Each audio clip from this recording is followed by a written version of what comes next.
병원과 교회의 이 공통점이라고 하면 이 고치는 자와 또 고침이 필요한 사람이 있다고 하면 아마도 이 병원과 교회는 그런 부분에선 공통점이 있는지 모르겠습니다. 그러나 이 교회와 병원이 또 강력하게 또 크게 차이가 나는 건 이 병원을 찾는 환자들은 자신이 뭔가 문제가 있다라는 걸 알고 병원을 가지만 이 교회에 찾아오는 영적 환자들은 자신에게 어떠한 문제가 있는지를 알지 못합니다. 그래서 일반 환자들이 병원에 가면 아무래도 의사 선생님의 말씀을 좀 귀 기울이게 되고 병의 회복과 치료를 위해서 그 의사가 진단해주고 처방해주는 모든 치료법과 약들을 정직하게 또 거기에 걸맞게 잘 복용합니다.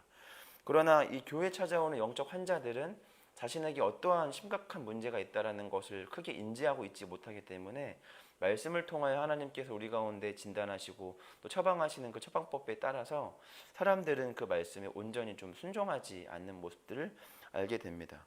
오늘 이 우리가 몇 주간 함께 말씀을 살펴봤더니 호세아서에 등장하는 이스라엘 백성들의 영적인 상태가 오늘 앞서 말씀드렸던 이 교회에 찾아오는 영적 환자의 모습과 닮아 있습니다.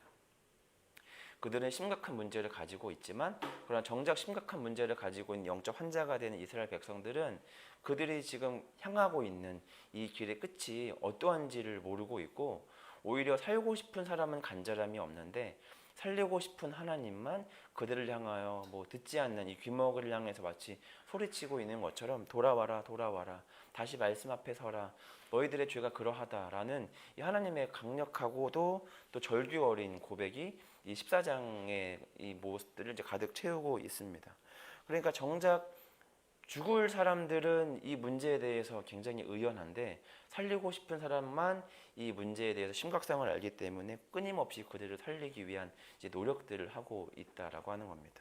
특별히 오늘 이 호세아서 14장의 이 내용을 좀 함축적으로 말씀드리면 정작 살아야 하는 자는 이제 이 삶에 있어서 크게 내가 왜 살아야 하는가에 대한 이 마음이 없다면 오히려 살리고 싶은 하나님만 그들을 향하여 회복의 간절한 마음이 담겨져 있는 고백의 내용과 같고 그래서 그 마음에 큰 영적 간극이 있는 이스라엘 사람들에게 너희가 어떤 자리에 서야 하는가 하나님과의 관계 회복 또 이스라엘의 회복을 위해서 정작 어떤 자리에 지금 서 있어야 하는가를 하나님은 그들에게 질문하시는 겁니다. 그러니까 아무리 말로 하여도 그들이 그들의 죄를 깨닫거나 또 하나님을 찾지를 않으니까 그들의 영적인 상태를 깨우기 위해서 이 호세아 선지자에게 이 고멜과 같은 음녀와 결혼을 하게 하는 이런 좀 말도 안 되는 방법들을 통하여서라도 그 당시 살고 있는 시대적 지문들을 가지고 있는 이스라엘 사람들에게 어떻게 창녀랑 결혼을 할 수 있어 선지자가 이런 질문들을 꺼내게 함으로 근데 그 창녀는 멀리 있지 않고 사실은 너희 속에 숨어있는 너희 자신이다라는 것들을 하나님은 지금 말씀하시고 싶은 겁니다. 사람이 병을 잘 치료하려면 사실은 가장 먼저 좋은 병원에 가야 되는 것이고 그리고 그 좋은 병원에 가서 이제 좋은 이제 명의를 만났다면 이제 자신이 어떤 병을 가지고 있는지를 알아야 됩니다. 그러니까 아무리 의사가 좋은 약을 처방해주고 또 병이 치료할 수 있는 좋은 이 치료법을 잘 안내해서 먹으면 안 됩니다. 뭘 하면 안 됩니다. 뭘 하셔야 됩니다. 이렇게 아무리 말해도 정작 병원을 나와서 내 삶이 병원도 가지 않고 또 병원 처방해준 대로 약도 안 먹고 또 건강을 위해서 어떠한 노력도 하지 않으면 사실은 좋은 병원에 가거나 또 좋은 의사가 내 앞에 가까운 곳에 살고 있다 하더라도 그것은 아무 의미가 없습니다. 이 사람이 하나님과의 온전한 관계 회복을 위해서는 먼저 내가 어떤 상태인지를 먼저 뼈저리게 알아야 하고 그 출발점에 서야 합니다. 왜냐하면 하나님은 우리가 어떻게 회개하는지를 보고 싶은 게 아니라 그 회개의 자리를 통하여 하나님 저 살려주세요. 저 구원해 주세요. 제게 은혜를 베풀어 주세요. 라고 하는 그 자리에 서서 은혜를 베풀어야 하나님이 우리에게 지금 은혜를 베푸셨구나를 알지 우리가 구하지도 않은 것을 주시면 사실은 이것이 하나님께로부터 왔다는 인지도 없습니다. 우리는 알고 있습니다. 하나님께서 우리 가운데 허락하지 않으시면 이 숨도 못 쉬고 또 우리가 이렇게 좋은 환경 속에서 신앙생활할 수 없다는 것을 알지만 그러나 우리가 한 번도 이런 것들을 쉽게 구한 적이 없이 주어졌기 때문에 이것이 하나님의 은혜라는 것에 대한 인지가 사실은 많이 없습니다. 그러나 우리가 말씀을 통해서 영적인 어떤 이 감각을 통해서 우리가 알 수 있는 건 사실 우리가 구하지 않았지만 하나님께서 우리 가운데 필요하다고 느끼셨기 때문에 우리 가운데 그런 것들을 주셨고 우리가 아무렇지 않게 누리고 있다라는 겁니다. 이 누가복음에 보면 이 탕자의 이야기가 나옵니다. 이 탕자의 이 회복도 어디서 시작하냐면 그 길고 긴 또 오랜 방황의 끝에서 더 이상 이렇게 살 수는 없다라는 걸 알게 되고 결국 아버지께로 돌아가는데 그가 아버지께로 돌아갈 때도 다시 내가 아버지의 자녀가 되야겠다도 아니고 그가 뭐라 고백하냐면 18절에 내가 일어나 아버지께 가서 이르기를 아버지 내가 하늘과 아버지께 죄를 지었사오니 지금부터는 아버지의 아들이라 일컬음을 감당하지 못하겠나이다. 나를 품꾼의 하나로 보소서 하리라 하고 일어나서 아버지께로 돌아가니 아직도 먼데 아버지가 그를 보고 측은히 여겨 달려가 목을 안고 입을 맞추니 아들이 이르되 아버지 내가 하늘과 아버지께 죄를 지었사오니 지금부터는 아버지의 아들이라 일컬음을 감당하지 못하겠나이다 하나라고 되어 있습니다. 그러니까 관계 회복에 있어서 가장 중요한 건 바로 뭐냐면 죄를 지은 사람이 내가 어떤 죄를 지었는가 그리고 다시는 내가 그런 죄들을 짓지 않기로 결심하는 데부터 시작합니다. 사실 오늘 말씀을 보면 이 21절에서 탕자가 아버지 내가 하늘과 아버지께 죄를 지었사오니 라는 말을 함으로 아버지가 그 아들을 맞이하기 위해 그 길로 나온 게 아니라 21절의 고백이 있기도 전에 먼저 아버지는 20절에서 먼저 길 나와 탕자를 여전히 그 밖에서 기다리고 있는 아버지의 마음을 보게 됩니다. 그리고 아직 용서를 구하지도 않았는데 이미 먼저 자식을 달려가 안고 입을 맞추고 그렇게 반갑게 맞이하는 아버지의 모습을 볼 수가 있는 것입니다. 그러니까 하나님의 마음을 풀기 위해 우리가 회개가 필요한 것이 아니라 회개의 시작은 우리가 하나님께 어떤 용서를 받았는가를 깨닫기 위해서 회개가 필요한 겁니다. 하나님은 오늘 이 탕자가 쓴 이 18절과 21절의 자리 아버지 내가 아버지 아들이라 일컬음 받기도 부끄럽습니다. 그냥 아들이 아니라 저를 아버지의 품꾼 중에 한 명으로 삼아주세요 라고 하는 자리에 서는 것으로 하나님은 우리를 이제 그 자리에 세우시는 거죠. 하나님은 우리 회개의 기도의 내용과 이런 게 중요한 게 아니라 우리가 얼마나 우리가 갖고 있는 죄를 얼마나 잘 깨달았는가를 하나님은 보시기를 원하신다는 겁니다. 그래서 오늘 하나님께서는 그들에게 내리시는 이 두 가지 한 가지 처방과 그 처방을 통하여 나타나는 결론을 하나님께서 오늘 14장을 통해서 말씀하고 있는데 하나님은 먼저 그들에게 뭐라고 말씀하시고 있냐면 그들이 가지고 있는 이 불의함을 그들이 스스로 깨닫기를 원한다는 거죠. 그래서 이 불의함 가운데 엎드려진 그들의 영적 상태를 깨닫게 하기 위해서 하나님은 그들에게 먼저 말씀을 가까이 하실 것을 하나님께서는 그들에게 말씀하십니다. 시편 119편 105절의 말씀을 보면 주의 말씀은 내 발의 등이요 내 길의 빛이니이다. 시편 119편 9절과 6절의 말씀을 보면 청년이 무엇으로 그의 행실을 깨끗하게 하리이까 주의 말씀만 지킬 따름이니이다. 내가 전심으로 주를 찾았사오니 주의 계명에 떠나지 말게 하소서. 내가 주께 범죄하지 아니하려 하여 주의 말씀을 내 마음에 두었나이다. 찬송받으실 주 여호와여 주의 율례들을 내게 가르치소서. 주의 입에 모든 규례를 나의 입술로 선포하였으며 내가 모든 제물을 즐거워함 같이 주의 증거들의 도를 즐거워하였나이다. 내가 주의 법도들을 작은 소리로 읊조리며 주의 길들에 주의하며 주의 율례들을 즐거워하며 주의 말씀을 잊지 아니하리이다. 아멘. 하나님은 오늘 이 그들에게 말씀을 강조하신 이유는 바로 뭐냐면 그들이 지금 문제는 뭐냐면 그들 현재 지금 죄로 말미암아 엎드려진 상태, 불의함으로 엎드려진 상태인데 지금 그들이 스스로가 지금 불의한 존재인지를 모르고 있다. 그들이 현재 지금 행동하고 있는 행동들이 지금 불의한 행위인지를 모르고 있다라는데 하나님은 그 원인을 두고 있다라고 하는 겁니다. 그래서 하나님은 다시 한번 이 14장 2절에 너는 말씀을 가지고 여호와께 돌아와라 이렇게 말씀하시고 있죠. 말씀의 회복. 이 빛된 이 거울된 이 말씀을 통해서 그들이 얼마나 불의한 자인지 또 이 그들이 행동하는 것들이 얼마나 불의한 것들인지 그리고 이 불의한 행동과 또 이 불의한 삶이 가져오는 이 비극적인 결말이 무엇인지를 알려면 가장 먼저 그들에게 있어야 되는 것들이 바로 무엇이냐면 이 말씀이라고 하는 겁니다. 청년이 무엇으로 그의 행실을 깨끗하게 합니까? 주의 말씀만 지킬 것입니다. 주의 말씀을 지키는 것을 통하여 우리 주의 거룩한 자녀들은 하나님 앞에 거룩한 행실로 하나님 앞에 나아갈 수 있게 됩니다. 지혜로운 자녀는 어떤 자녀이냐면 지혜로운 아비와 시간을 보내는 것을 즐거워하는 겁니다.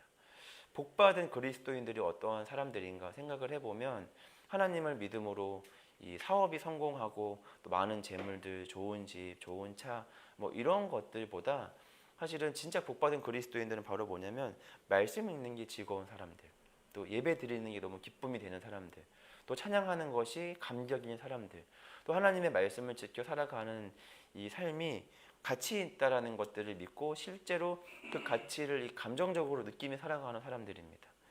사실 근데 그러한 단계까지 이르려면 초반에는 지루하고도 재미없게 말씀을 배우는 시간들도 있을 수 있습니다. 그러나 반드시 그 시간들을 거쳐 우리가 이 도달해야 하는, 지나가야 되는 영역은 반드시 바로 뭐냐면 하나님의 말씀이 즐거운 시간들입니다. 시편과 잠언의 기자들처럼 이 주의 말씀이 마치 꿀송이와도 같다라고 하는 그 고백들처럼 진짜 그런가, 나는 그런 거 잘 모르겠던데 이지만 사실 우리가 거기까지 가야 되는 것이고, 또 현재 지금 내가 말씀을 읽는 것이 내가 참으로 즐겁고 기쁘고 감사하다면 그것이 얼마나 복인지 모르겠습니다.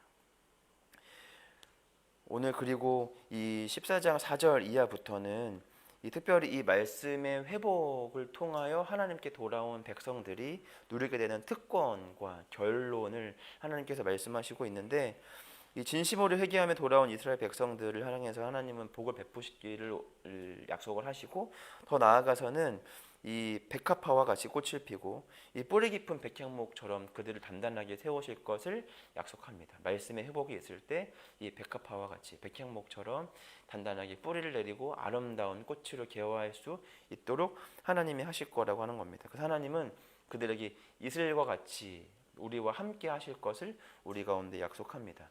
이 팔레스타인 지역의 기후는 두 종류로 나눌 수 있습니다. 건기와 우기로 나눌 수 있는데, 비가 많이 오는 우기 때는 사실은 우리가 걱정할 것이 없지만 이 비가 오지 않은 건기에는 이 꽃들과 나무에게는 나름의 시련의 시간들입니다. 어제 이 담임 목사님께서 말씀해 주셨던 것처럼 이 팔레스타인 지역의 이 백향목들이 이제 나무가 비가 오지 않을 때는 그때부터는 이제 뿌리를 내리는 시간들인 거죠. 왜냐하면 조금이라도 땅에 남아 있는 수분들을 이제 막 얻기 위해서 막 뿌리를 열심히 내리고 있는데, 그럼에도 불구하고 이 꽃과 나무가 자라기에는 물이 없으면 안 됩니다. 그래서 이 건기에 그들을 살리는 것이 바로 뭐냐면 이슬입니다. 이슬은 있으면 좋고 뭐 없으면 아쉽네 뭐 이런 정도가 아니라 이 건기의 시간들, 이 고난과 고통이라는 건기의 시간을 지나오기에 반드시 필요한 생존 조건이 바로 뭐냐면 이 이슬이라고 하는 겁니다. 이 거친 세상을 살아가는 데 있어서 반드시 우리 가운데 필요한 것이 바로 뭐냐면 이 이슬과 같은 우리를 공급하시는 주님이심을 우리는 믿습니다. 우리는 뭐 조금만 참으면 될 거야 하지만 그렇게 넘어갈 수 있는 것들이 아닌 것이죠. 우리는 반드시 그 이슬 되시는 주님의 그 공급과 완전함을 통해서 우리 나아가야 됩니다. 그래서 그 이슬 되시는 주님이 우리와 함께 할 때 그 백합화도 아름답게 꽃피울 수 있는 것이고, 또 백향목도 멋지게 뿌리를 내려서 멋진 거목으로 성장할 수 있게 되는 겁니다. 오늘 저와 여러분의 삶 속에 말씀을 가까이 함으로, 또 즐거워함으로, 또 말씀을 가까이 하는 것이 아직은 즐겁지 않더라도 언젠가 말씀이 마치 시편과 잠언의 기자들처럼 얼마나 그게 행복할 수 있는 것인가, 하나님이 약속하신 그 영역에 도달하기 위해서 오늘도 조금은 이해하기 어렵고 또 재미없지만 그래도 말씀을 가까이 하는 모든 시간들을 통해서 이슬과 같은 주님을 경험하고, 그 이슬과 같은 주님을 경험함으로 더 풍요로운 우리의 삶을 아름답게 누리시는 저 여러분 모두가 되기를 원합니다.